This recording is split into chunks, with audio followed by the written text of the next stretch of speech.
राजपूत और आप देख रहे हैं सुजा समाचार खास बुलेटिन। 41 जिले 41 खबर में आपको अपने जिले से जुड़ी तमाम छोटी और बड़ी खबरें देखने को मिलेंगी, जिनका सीधा सरोकार आपसे और आपकी सरकार से है। मुख्यमंत्री श्री भजनलाल शर्मा ने बालिकाओं और कामकाजी महिलाओं को आत्मनिर्भर बनाने के लिए एक बड़ा कदम उठाया है। मुख्यमंत्री निवास पर एक कार्यक्रम में उन्होंने ई साइकिल बांटी। इस अवसर पर मुख्यमंत्री ने छात्राओं और महिलाओं से बातचीत की और उनकी जिज्ञासाओं का उत्तर भी दिया। इस पहल से उन्हें न केवल स्कूल या कार्यस्थल तक जाने में आसानी होगी, बल्कि समय और ऊर्जा की बचत भी होगी। मुख्यमंत्री ने कहा कि राज्य सरकार लगातार ऐसी योजनाएं चला रही हैं जिससे बेटियां पढ़ाई में आगे बढ़ें और महिलाएं आत्मनिर्भर बन सकें। उन्होंने यह भी बताया कि ई साइकिल से बेटियों और महिलाओं को पढ़ाई और कामकाज दोनों में मदद मिलेगी। यह कदम सिर्फ परिवहन का साधन नहीं, बल्कि महिलाओं और बेटियों को आत्मनिर्भर बनाने और समाज में उनके हक मजबूत करने की दिशा में भी एक महत्वपूर्ण पहल है। बच्चों और किशोरों को कृमि संक्रमण से बचाने तथा उनके शारीरिक बौद्धिक विकास और खून की कमी से सुरक्षा के लिए सवाई माधोपुर जिले में कृमि मुक्ति दिवस मनाया गया। इस दौरान 1 से 19 वर्ष तक के बच्चों को निजी व राजकीय स्कूलों, आंगनबाड़ी केंद्रों, कॉलेजों और चिकित्सा संस्थानों में कृमिनाशक दवा खिलाई गई। जो बच्चे इस दिन छूट गए हैं, उन्हें 29 अगस्त को मोपअप दिवस पर दवा दी जाएगी। सीएमएचओ ने बताया कि बच्चों के पेट में कृमि संक्रमण एक सामान्य समस्या है। कृमि शरीर के पोषक तत्वों को खा जाते हैं, जिससे बच्चों को खून की कमी, कुपोषण और मानसिक व शारीरिक विकास में रुकावट आती है। छोटे बच्चों को दवा उनकी उम्र के अनुसार आधी या पूरी गोली चूर कर पानी के साथ दी गई, जबकि बड़े बच्चों और किशोरों को पूरी गोली चबाकर पानी के साथ खिलाई गई। उदयपुर जिला कलेक्टर श्री नमित मेहता ने चित्रकूट नगर स्थित महाराणा प्रताप खेलगांव का दौरा किया। उन्होंने निर्माणाधीन परियोजनाओं और खेलगांव में चल रहे विकास कार्यों का निरीक्षण किया और अधिकारियों को आवश्यक दिशा निर्देश दिए। जिला कलेक्टर ने ओपन और इंडोर जिम का अवलोकन कर वहां उपलब्ध आधुनिक उपकरणों की सराहना की और इसका प्रचार प्रसार बढ़ाने के निर्देश दिए। उन्होंने क्रिकेट स्टेडियम और निर्माणाधीन पेवेलियन का निरीक्षण किया, जिसे जनवरी 2026 तक पूरा करने का लक्ष्य बताया गया। जल संरक्षण के लिए खेलगांव परिसर में तालाबनुमा संरचना बनाने के भी निर्देश दिए गए। निरीक्षण के दौरान यूडीए और आरएसआरडीसी के वरिष्ठ अधिकारी भी मौजूद रहे। खेतड़ी में बच्चों को पेट के कीड़ों से बचाने के लिए राष्ट्रीय कृमि मुक्ति दिवस अभियान शुरू किया गया। राजकीय बालिका उच्च माध्यमिक विद्यालय खेतड़ी में भामाशाह श्री विजेश शाह और डॉक्टर सोमदत्त भगत की मौजूदगी में बच्चों को दवा पिलाई गई और अभ्यास पुस्तिका वितरित की गई।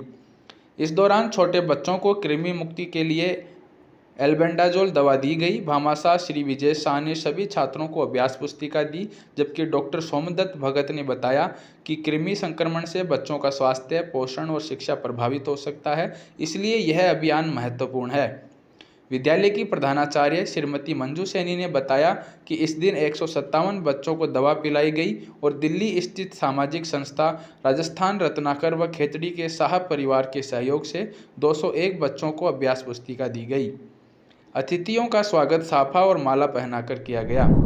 लूणकरणसर में हरियालो राजस्थान अभियान के तहत लूणकरणसर व्यापार मंडल ने 250 पौधे लगाने का लक्ष्य रखा और इस दिशा में पौधारोपण कार्यक्रम आयोजित किया गया। कार्यक्रम के मुख्य अतिथि उपखंड अधिकारी श्री दयानंद रुयल और लूणकरणसर पुलिस वृत्त अधिकारी श्री नरेंद्र पूनिया थे। व्यापार मंडल के अध्यक्ष श्री विनोद चोपड़ा ने बताया कि कैबिनेट मंत्री श्री सुमित गोदारा के निर्देश पर यह पहल की गई है। पौधारोपण व्यापार मंडल बाउंड्री और लूणकरणसर रिको रोड पर किया गया। सभी पौधों की देखरेख व्यापार मंडल करेगा और उनके ऊपर जाली लगाई गई ताकि पशु नुकसान न पहुंचा सके। सिरोही जिले में स्वास्थ्य सेवाओं को मजबूत बनाने के लिए माकरोड़ा और डोडवा में नए प्राथमिक स्वास्थ्य केंद्रों का शिलान्यास राज्य मंत्री श्री ओटाराम देवासी ने किया। राज्य मंत्री श्री ओटाराम देवासी ने कहा कि राज्य सरकार हर गांव में सुलभ और गुणवत्तापूर्ण स्वास्थ्य सेवाएं प्रदान करने के लिए प्रयासरत है। माकरोड़ा और डोडवा पीएचसी बनने से ग्रामीणों को उनके ही गांव में उपचार और दवाइयों की सुविधा मिलेगी। अब उन्हें छोटे छोटे इलाज के लिए शहर नहीं जाना पड़ेगा। ग्रामीणों ने लंबे समय से चली आ रही इस मांग को पूरी होने पर सरकार और जिला प्रशासन का आभार व्यक्त किया। सिरोही के राजकीय बालिका उच्च माध्यमिक विद्यालय में राष्ट्रीय कृमि मुक्ति दिवस बड़े उत्साह के साथ मनाया गया। इस अवसर पर मुख्य अतिथि राज्य मंत्री श्री ओटाराम देवासी थे। समारोह की शुरुआत सरस्वती वंदन, पूजन और पुष्पहार से हुई। सीएमएचओ डॉक्टर दिनेश खराड़ी ने कार्यक्रम का परिचय और उद्देश्य बताया। राज्य मंत्री श्री ओटाराम देवासी ने कहा कि प्रधानमंत्री श्री नरेंद्र मोदी और मुख्यमंत्री श्री भजनलाल शर्मा ने बच्चों के स्वास्थ्य और शिक्षा के लिए विशेष योजनाएं बनाई हैं।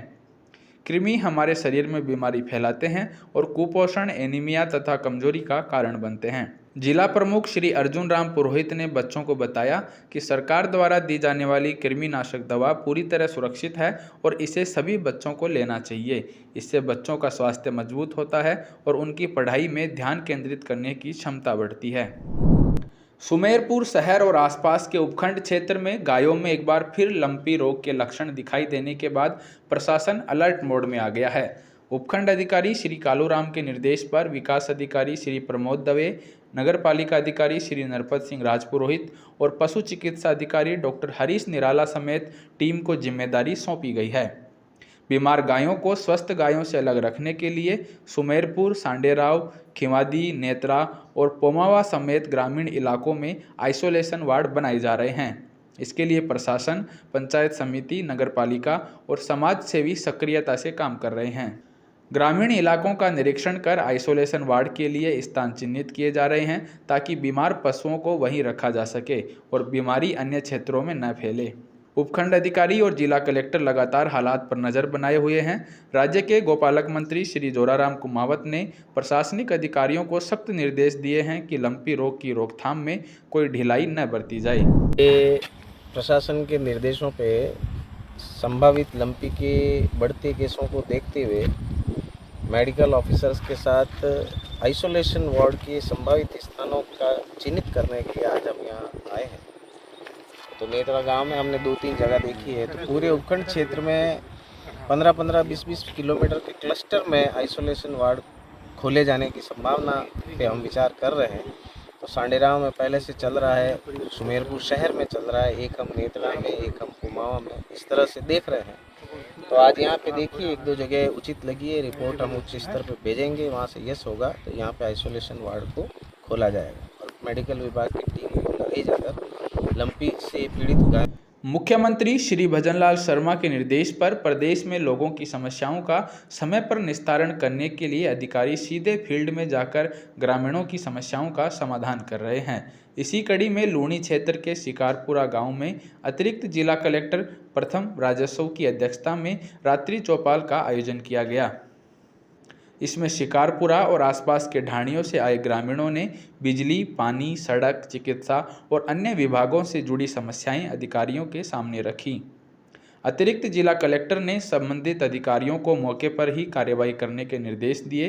ग्रामीणों ने अपनी समस्याओं का तुरंत समाधान पाकर प्रशासन और सरकार का आभार व्यक्त किया। कोटा में सामाजिक न्याय एवं अधिकारिता विभाग द्वारा 25 छात्रावास संचालित किए जा रहे हैं। इनमें SC, ST, OBC, अन्य पिछड़ा वर्ग और विशेष पिछड़ा वर्ग के छात्रावास शामिल हैं। इन छात्रावासों में 21 विद्यालय स्तर के और 4 महाविद्यालय स्तर के बालिकाओं के लिए हैं। छात्रावास में प्रवेश की प्रक्रिया मई में शुरू हुई थी, जिसमें बच्चों को ई-मित्र के माध्यम से अपनी SSO ID बनाकर आवेदन करना होता है।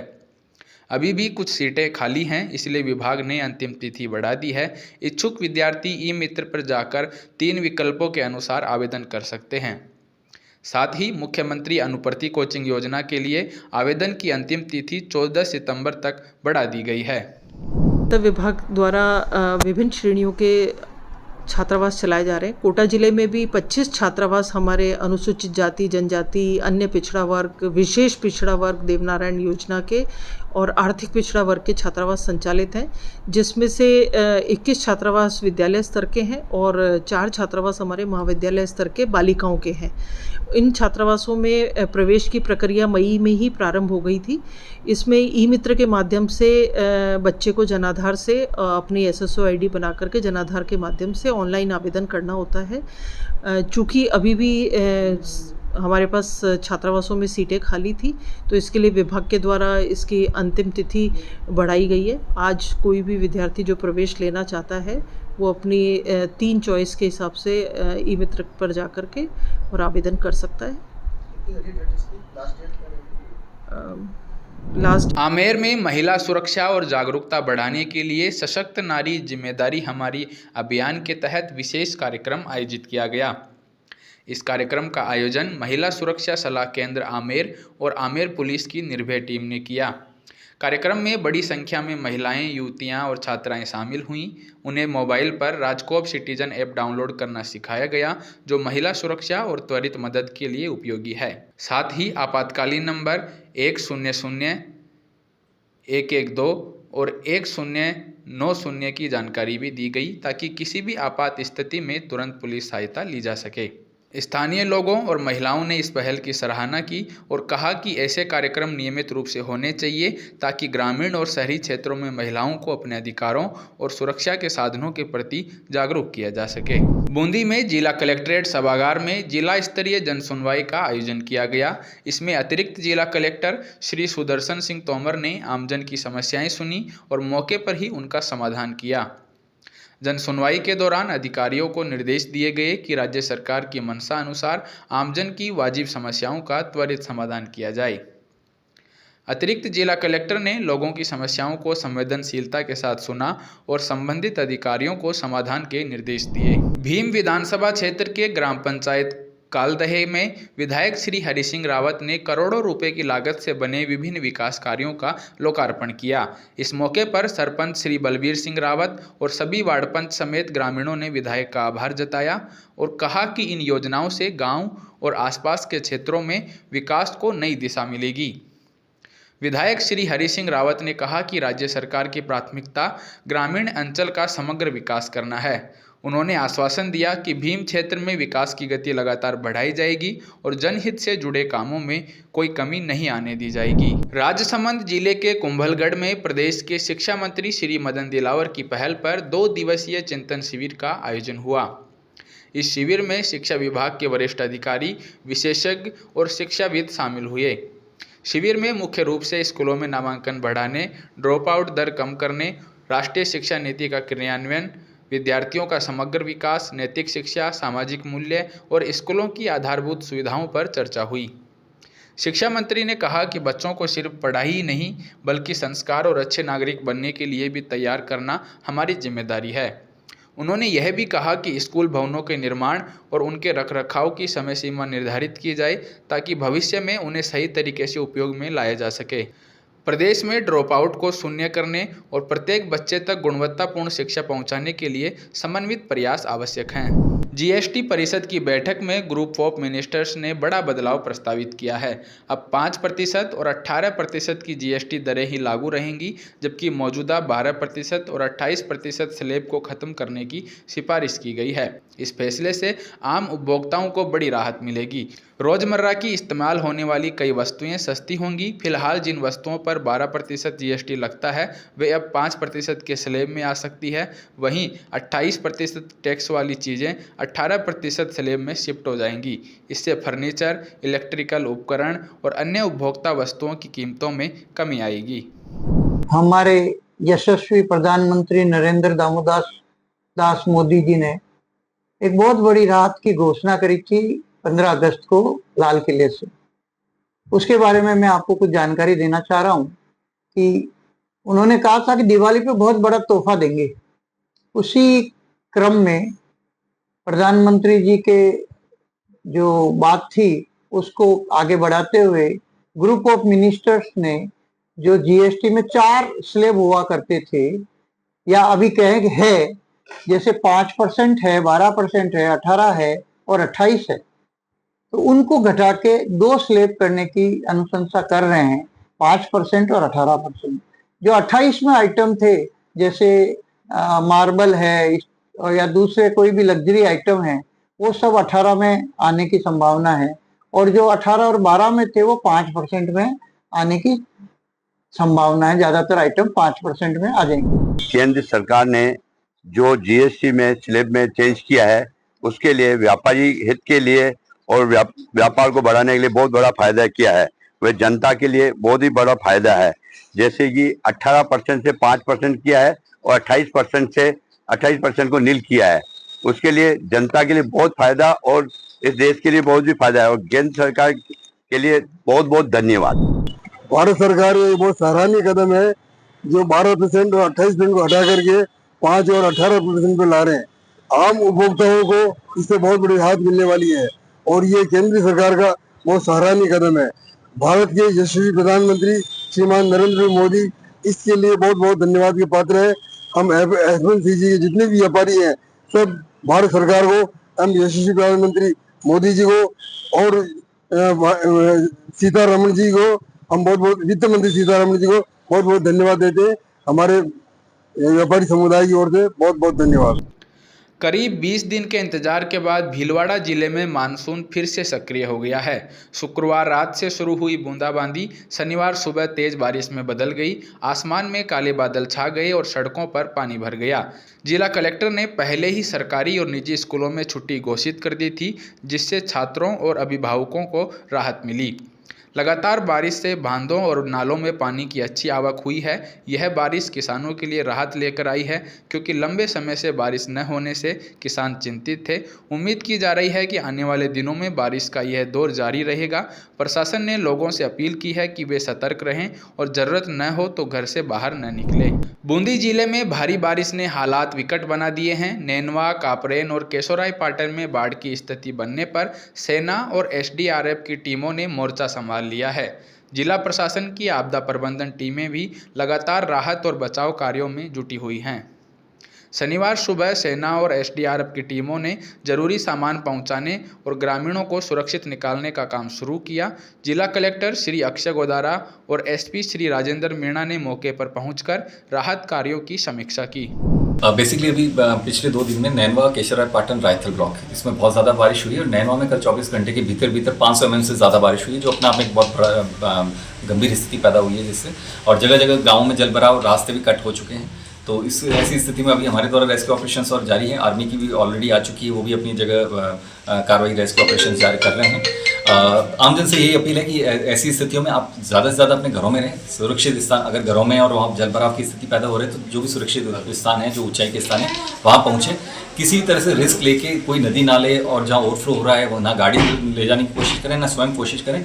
और अभी कोई भी अर्जेंट काम है तो आज के लिए इसको छोड़ दें। आज अपने घरों में जो भी सुरक्षित स्थान है वहाँ रहें और कोई ऐसी विशेष परिस्थिति होने पर या तो कंट्रोल रूम या जिला प्रशासन को सूचित करें ताकि तुरंत कार्रवाई की जा सके। 41 जिले 41 खबर बुलेटिन में आज के लिए इतना ही। फिर मिलेंगे किसी नई खबर के साथ। तब तक के लिए देखते रहिए सुजा समाचार। हमारे चैनल को लाइक, सब्सक्राइब और शेयर करना ना भूलें। धन्यवाद।